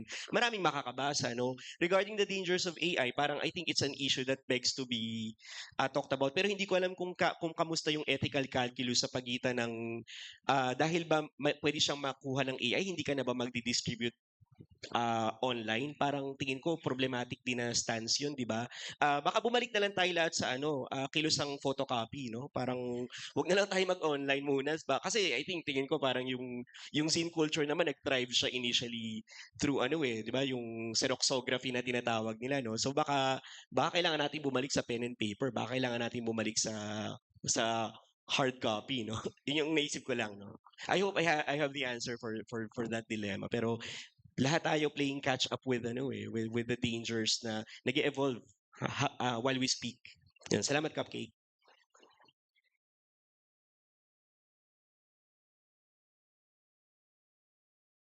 Ay, magandang hapon po. Ako po si Aaron Gabriel Mendoza. And may tanong lang po ako kay Direk Arnel. Nabanggit niyo po kasi yung BMI at yung naging epekto nito sa pagbubuo niyo po ng dula. And nais ko lang po tanungin kung ano yung pagtingin niyo sa usapin ng representasyon ng mga IP communities at yung danas nila at what point po dapat natin ituring na representasyon ito o pagsasalamin sa danas ng mga komunidad na iyon? Sige, maraming salamat sa iyong tanong. Unang-una, ang requirement do'n kahit hindi ka lumad pero gawin ng maayos, kailangang manaliksik at magpaalam din na kukuha tayo ng kwento sa kanila kasi wala namang monopolyo do'n, eh, 'no? Ang importante lang naman doon ay, um, manaliksik talaga at mai-identify mo rin yung iyong sarili doon sa kanilang mga pinaglalaban, 'no? Yun yung pinakaimportante at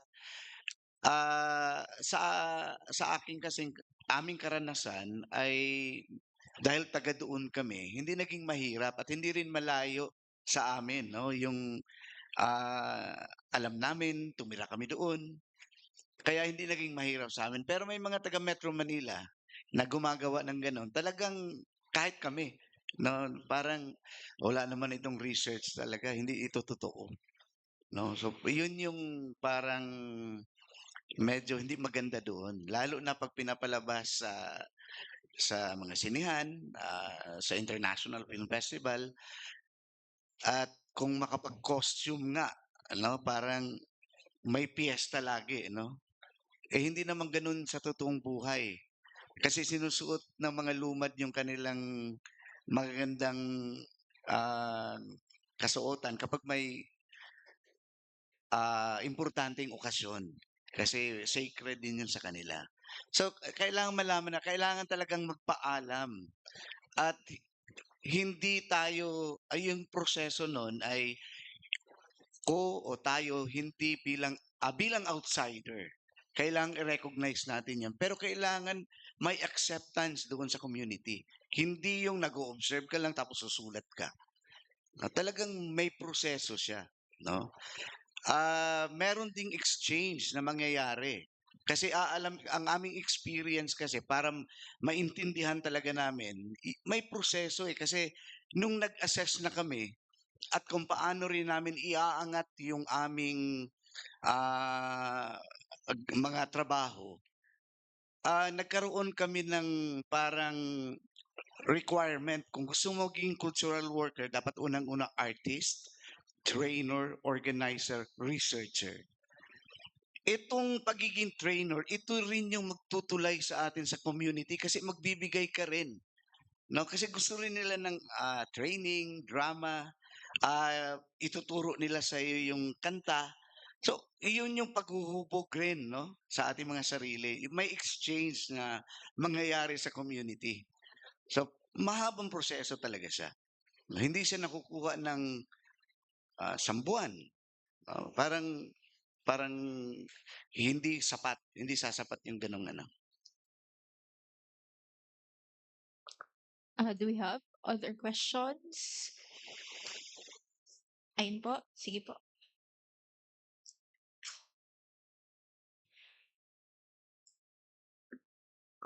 Magandang umaga po sa inyong lahat. Ako po si Christian, fellow po ako sa National Writers Workshop. Ang tanong ko po ay kay Dr. Castillo. Nabanggit niyo yung mga paraan natin para magsuri at magmuni sa mga book fairs, sa mga zine, tsaka sa publikasyon, sa pag-include dito sa ating sa mga syllabus. Ngayon ang tanong ko po, ang interest ko, ano ang masasabi niyo sa estado ng paglalatag nito sa social media? Yung paglalatag natin ng muni at tsaka suri natin. Ano ang evaluasyon niyo sa kalagayan nito? Ang estado ng pagbibigay natin ng muni at suri sa social media? At kung meron itong mga challenges, ano yung mga mungkahin nyo para mas maging tapat, mas maging produktibo tayo sa pagbibigay nito sa social media? Maraming salamat po. Siguro sa pinaka-motherhood statement na masasabi ko dyan, ay larangan ng social media din kasi talaga ng tunggali at sa isang banda, isa sa tingin ko kinakailangan natin laging unahan, lalo sa panahon ng disinformation, which we are all very familiar with, no, yung mga problema na inihapag nito, ay yung paglikha ng mga bagong bokabularyo, bagong pamamaraan ng pag-articulate, sa paraan na hindi makokompromiso, no, yung mga mensahe na gusto nating ilatag. At ito ay no, isang ongoing challenge sa lahat ng mga maging woke influencer, no, derogatory, charot. Parang ganun. Pero yung yung latag ay parang ultimately kung sa bahagi natin bilang mga manunulat ay meron tayong paulit-ulit na pagpapanday ng estetika, ng form and content, tingin ko yung infrastructure ng social media ay nagde-demand din ng ganong klase ng rigor, no? Given na meron siyang isang captive public na pwedeng sagpangin. At tingin ko yun din, malay na pagkilala sa audience, malay na pagkilala sa limitasyon, malay na pagkilala sa dangers, lalo sa panahon ng ng hate comments, rage bait, sabi nga ni Sir Bomen, bagyo ng tae, no, ng social media. So tingin ko yun lagi, no, consideration ng terrain. Like any other literary terrain that we engage in, yung social media, it has its own pitfalls and potentials. Meron pa po ba tayong ibang mga tanong? Lapit lang po tayo sa mga mic.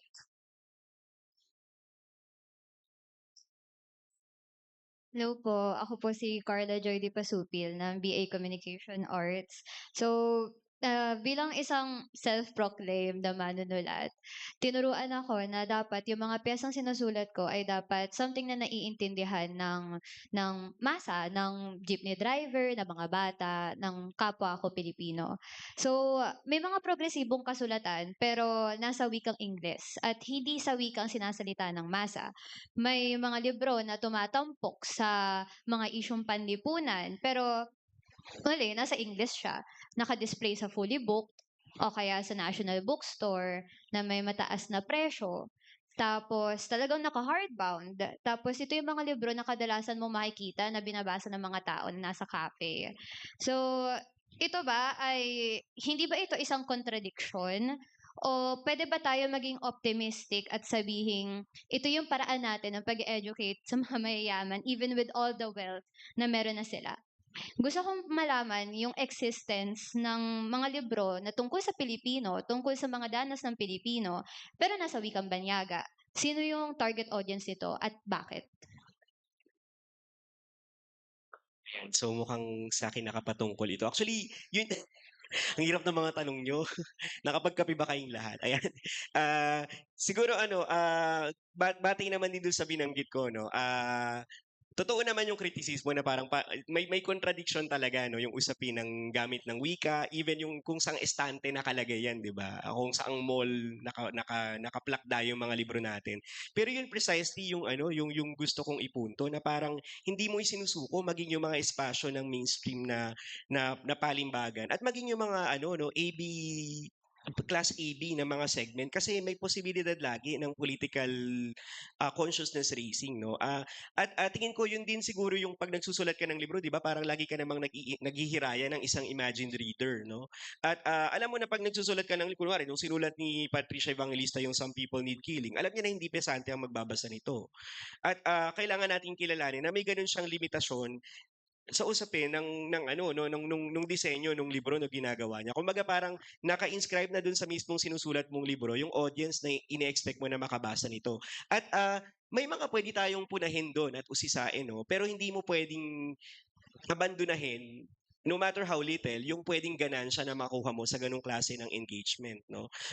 Lalo at kinikilala mo na pwedeng intervention ito sa electoral politics come 2028, no? Na baka gusto mong i-turn away yung i-tide yung i-stem yung Duterte magic pa rin, no? At bahagi yung intervention ni Patricia Evangelista at kailangan mo din talaga mag-engage sa mga elite, no? At mga or middle class na mambabasa na inaasahang makakuha nun. So kumbaga, parang usapin siya ng tactics and strategies ano yung mga short-term gains na pwede nating makuha sa engagement natin with the mainstream. Although, I do understand, no, that will prompt us to have a self-reflection hinggil sa ano ba yung gain nito? Ang stressful makipag-engage sa mga mainstream na espasyo. Is it worth it, no? Parang that is something that you will have to confront as a writer. Pero at the same time, syempre, para sa mga kilala kung sino yung base nila na nakatuon sila sa isang mas grassroots community engaged na politika, no, at political work, no. Iba din yung magiging disenyo ng pag-unawa mo. Pero hindi ako naniniwala completely na i-abandon mo sa mga Atomic Habits na mga libro, yung fully book, no. Hindi natin i-abandon sa mga self-help books ng mga fancy covers yung mga espasyong yan, kasi what are the chances, 'di ba, na makapag-organize tayo even ng mga BGC case or ano ba, mga poblasyon latte drinking demographic, mga performative male, 'di ba? Yan, salamat po. Siguro gusto ko ring makisangkot doon sa usapan. Kung nasa Ingles, di nandun yung role ng pagsasalin, no? At pinag-aaralan yan sa loob ng ano. Tapos, kung problema natin yung mga konyo na nagbabasa sa loob ng cafe, di maganda kasi kung conscious yung kwento, at least nakikita nila kung ano yung struggles, no, ng karaniwang tao kahit nakasulat siya sa Ingles. Maraming mga nakasulat sa Ingles na bagay na basahin din kasi natin. Halimbawa yung Brown Girl Dreaming ni Woodson tungkol sa danas niya ng kahirapan at rasismo. Mga African writers, no, na kailangan din nating basahin. Mga Latin American writers, no, na kailangan talaga nandoon yung role ng pagsasalin. Tas alam ko kasama ng mga kong guro, pag may nanghingi sa amin na mga guro mula dun sa mga pampublikong paaralan, binibigay namin ng libre yung mga akda namin. So kung galing po kayo doon, makipag-ugnayan kayo doon sa mga writers, palagay ko malaki 100% yung possibility na ibibigay ito ng libre sa inyo. Salamat po.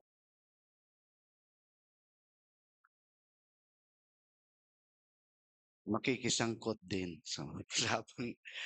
Ang tingin ko, walang kontradiksyon ang isang makabayang manunulat at ang lengguwahe niya ay Ingles. Walang contradiction sa tingin ko kasi hindi naman natin pinipigilan sila dahil yun talaga ang komportableng lengguwahe nila. Meron silang audience dito pero mas kailangan din natin yung international solidarity. Isang posibilidad yon, no, na maintindihan ng mga taga-Europa, taga-Amerika, Southeast Asia, mga neighboring countries natin, kung ano ang nangyayari dito, no? Kapag gusto nilang malaman ang panitikan na nasa Ingles ay importante. Nagkakaroon lamang ito ng contradiction kapag may usapin ng industriya, publishing. Kasi andun yung exploitasyon at problema sa distribution din, no? Tingin ko yun ang may contradiction. Pero kailangan pumasok sa transaction na ganun para mabasa at mapublish. Ang hahanapin kung ako yun, hahanap ako ng paraan na dedekwatin ko ang aking sariling gawa para online or baka may ganun. No, para maging popular kasi may trabahong popularization at dapat may magsulat din ng review, no? Kasi isang pamamaraan ito ng popularization. So nagkakaugnay pero doon nagkakaroon ng contradiction talaga sa industriya. Yeah. Okay. Thank you for that. Mayroon pa po ba tayong mga tanong? Ayun.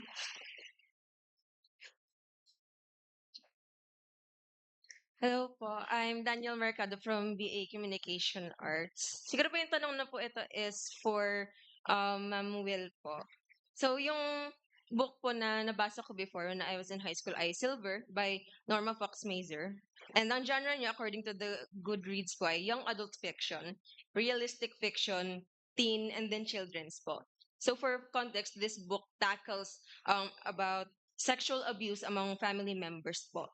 So, ang tanong ko po is, paano po ba magsulat ng ganitong paksa na sensitibo pero necessary na ang target audience ay bata o kabataan, especially na tabu pa rin ang sex ed sa kabataan such as in elementary level po.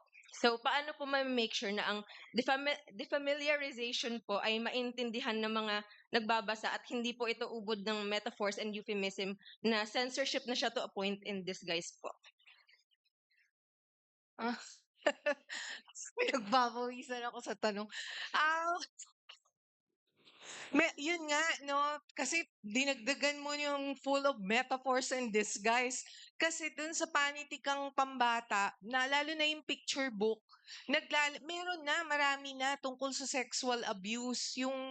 Yung si Leia, kung nabasa mo na yon, yung naglalagos-lagos siya sa mga pintuan. Tapos, um, pag picture book kasi inaasahan na merong guide na adult, tapos babasahin niya yung bata.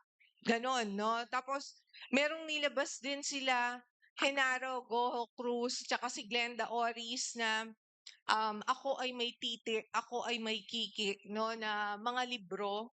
Hindi ko alam kung hindi ko pa siya nababasa, pero personally, gusto ko yon, no, na meron akong kapatid na yung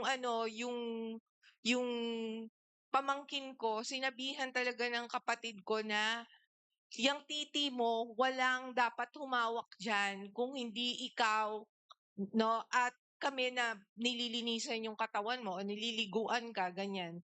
So narinig ng mga magulang ko, tumatumbling talaga sila. Parang, bakit mo yan sinasabi, no, dun sa bata? Hindi dapat. Generation nila yon, no? Na mahalaga talaga yung usapin ng sexual abuse. Ah, meron akong estudyante na nang away sa akin kasi sabi niya, bakit hindi pwedeng talakayin ang multiple sex partners sa panitikang pambata, lalo na sa YA? Ginagawa na nila yan sa ibang bansa, ah. So sabi ko, oo, walang sagga, no, dun sa pagtalakay ng panitikang pambata. Kahit ano, pwede mong talakayin. Pero, um, nahirapan akong sabihin na ang advocacy ko ay multiple sex partners sa panahon ng marami ang may HIV.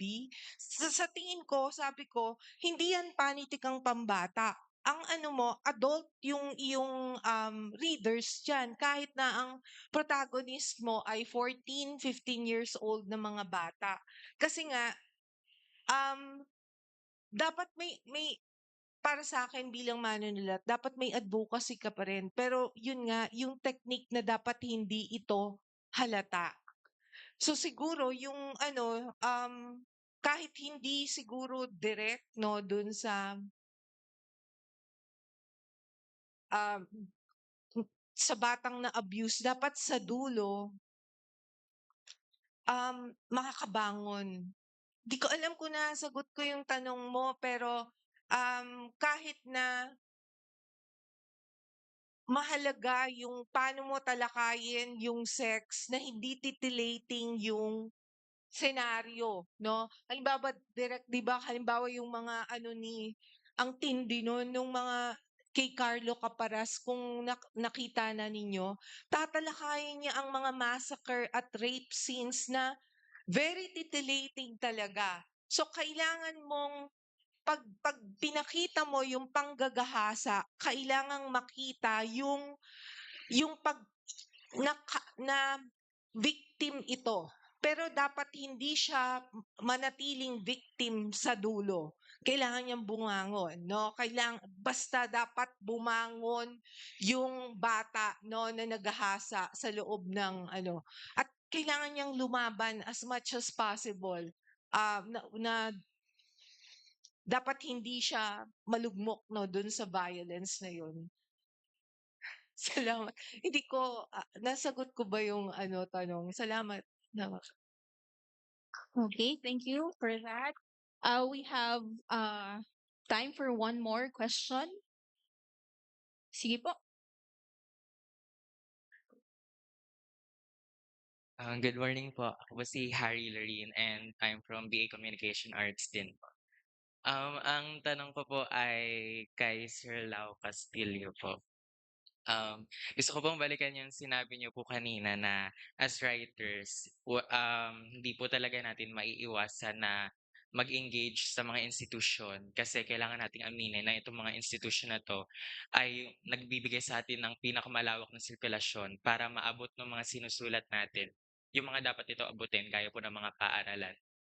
Pero naiintindihan din po kasi natin na itong mga institusyon na 'to ay may pinangangalagaang mga pamantayan and yung mga pamantayan na po na ito ay nagiging restrictive sa ating mga manunulat. And yung pagiging restrictive na ito is puwedeng magtulak sa mga manunulat na limitahan o sumiksik o limitahan yung mga katotohanan na gusto nilang i-deliver para sumiksik sa mga pamantayan na ito. So siguro yung tanong ko po is, sa tingin niyo po ba kaya po ba talagang mag-coexist nung intensyon na lumahok sa malawakang sirkulasyon na ibinibigay ng mga institusyon, at the same time sa pagkakaroon ng intensyon na baliin mismo yung mga institusyon po na ito? Yun lang po. Ayan, tingin ko mga taga-ICW yung dapat sumagot niyan, charot. Hindi, ako naniniwala kasi ako na parang, yung pagkakaroon ng pagbabago ng mga pamantayan sa loob ng pamantasan, kinakailangan talaga ng intervention ng mga tao na hahamon sa mga yun, eh.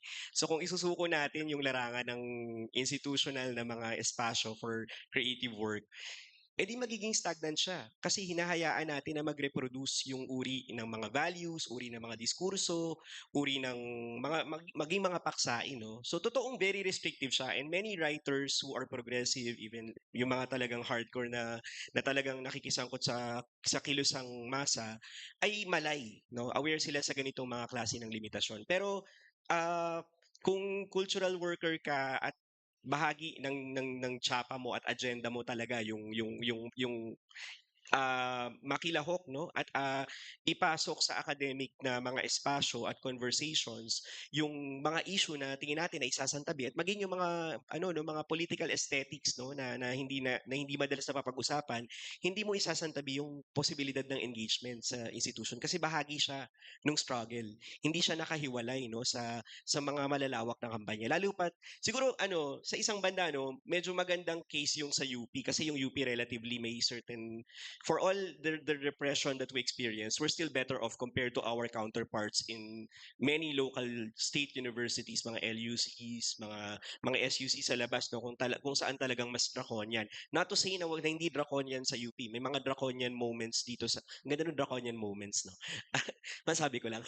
Parang may mga draconian moments din talaga ang UP in terms of creative work. Tapos minsan very bureaucratic talaga yung ganitong klase ng mga forma ng repression. But ano, parang bahagi siya ng hamon, no? Kaya nga ano, imagine kung ang UP ay isinuko natin sa mga neoconservative na mga manunulat at mga guro. Hindi tayo makakapag-usap ng ganito, no? Parang utang na loob natin sa isang banda or parang bahagi ng legacy ng radical strain no matter how narrow, no? Yung sa loob ng pamantasan, yung engagement ng mga nationalist writers na naniwala na pwede nilang pagsabayin yung pakikisangkot sa labas at pakikisangkot sa loob ng akademya. Yun po. Yun po. Okay. Thank you very much. I think that's a good point no to end our open forum. So maraming salamat sa mga nagtanong. Mukhang na-feel natin yung expectation na magkaroon ng fruitful na dialogue no or discussion for today. So I hope this exchange has given us a clear understanding on who we are as Filipinos as seen in our literary practice, especially as Filipinos who can be in solidarity or stand in solidarity, nakikiisa, nakikilahok, nakikialam, lumalaban. Our panelists were able to talk about solidarity in many ways. So, for example, allowing children in stories to stand and speak for themselves, with the narrative allowing them to solve their problems justifiably, becoming one with our communities by joining them, understanding the struggles, and even joining in their struggles. Uh, and of course, finding new ways to resist in terms of our encounters with literature, finding alternative ways to read, alternative spaces, alternative forms to experiment on, and of course, finding newer, smaller, nurturing communities as well. So, And also, much thanks, of course, to our panelists for and the knowledge that they have imparted with us this morning. So, to award our certificate of appreciation, may we call back Dr. Ramon Guillermo and current UPICW Director, Dr. Vladimir Gonzalez, here on stage.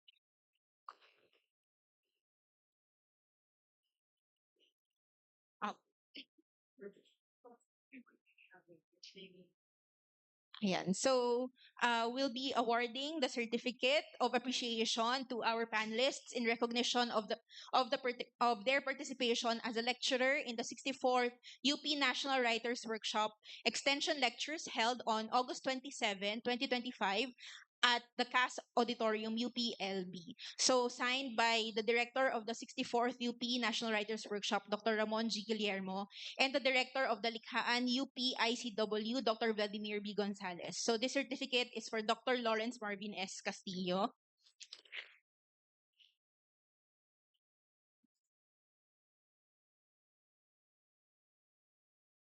Uh,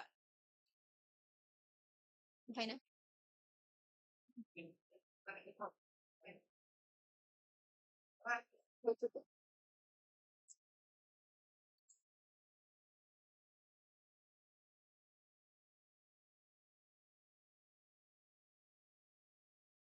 This certificate is given to Direk Arnel M. Mardoquio. Yes.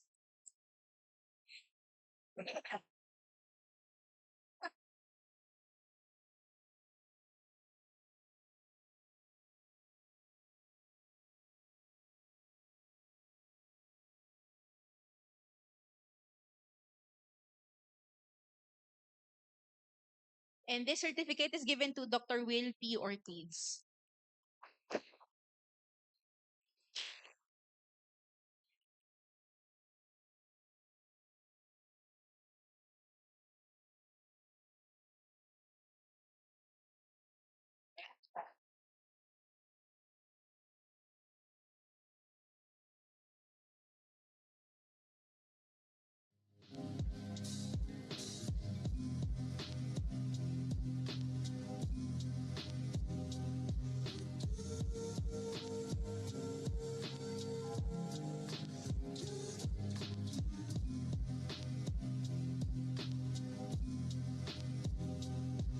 So again, thank you to our panelists.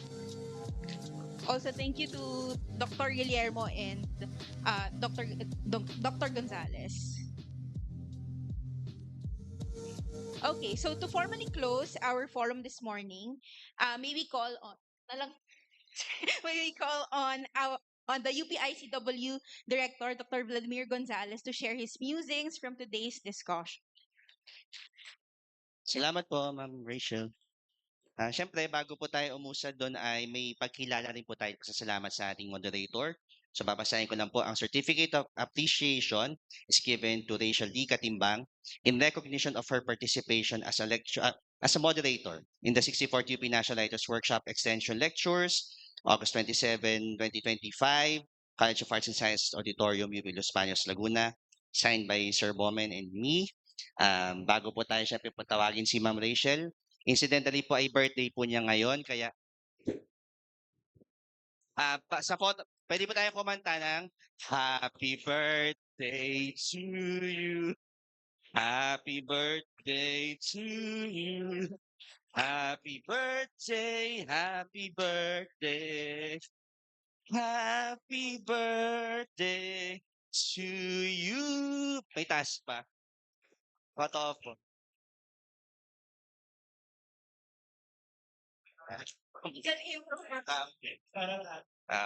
I'm sure natawa po si Ma'am Rachel na bilang introvert at medyo diabetic pa yata, pero sana po okay lang yung cake. Pagkakataon din po ito, pasasalamatan naman din muli, pero tinatawagan din po si Ma'am Liberty Notarte at si Sir Lawrence po para magbigay din kami ng donasyong libro sa Department of Humanities, UPLB OICA, at kayo na rin po yung kakatawan sa UPLB Library. So, Ma'am Liberty, iabot lang po na ating staff ang mga libro para po sa DHUM. So, pag hindi po nyo nakita ang Likhaan Journal sa Lit Library, baka po pinitik ng ating mga head.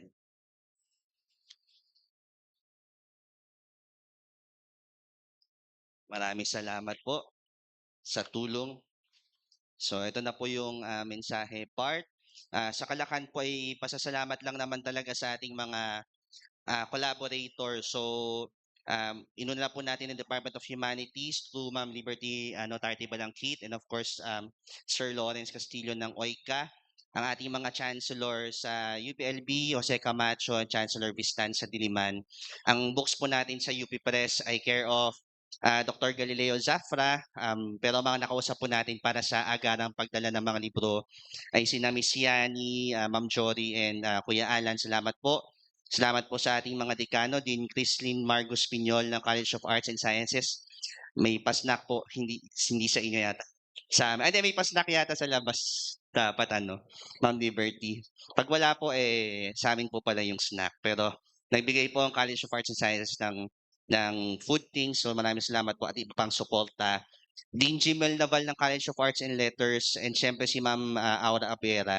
Salamat po sa tulong. Iba po nakausap namin dito bilang collaboration, syempre si Ma'am Jo Nieto, si Ma'am Kaitan, maraming salamat po.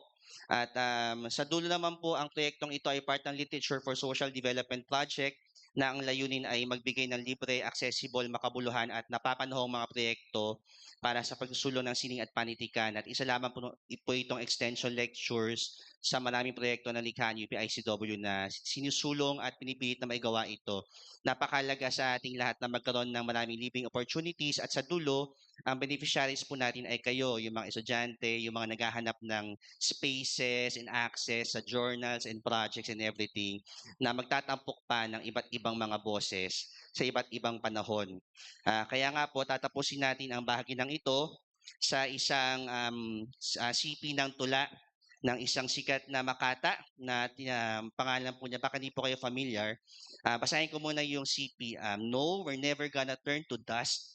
Yeah, all we really need is us. Don't be scared to close your eyes. No, we're never gonna die. We'll be the stars. Oh no, we're never gonna step too far. Yeah, we're holding on to who we are. When it's time to close your eyes, they will see us in the sky.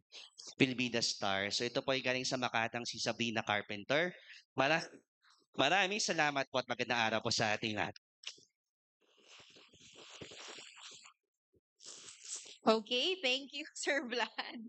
Before we officially close, may request everyone to rise and sing the UP hymn, UP Naming Mahal.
to, remain standing.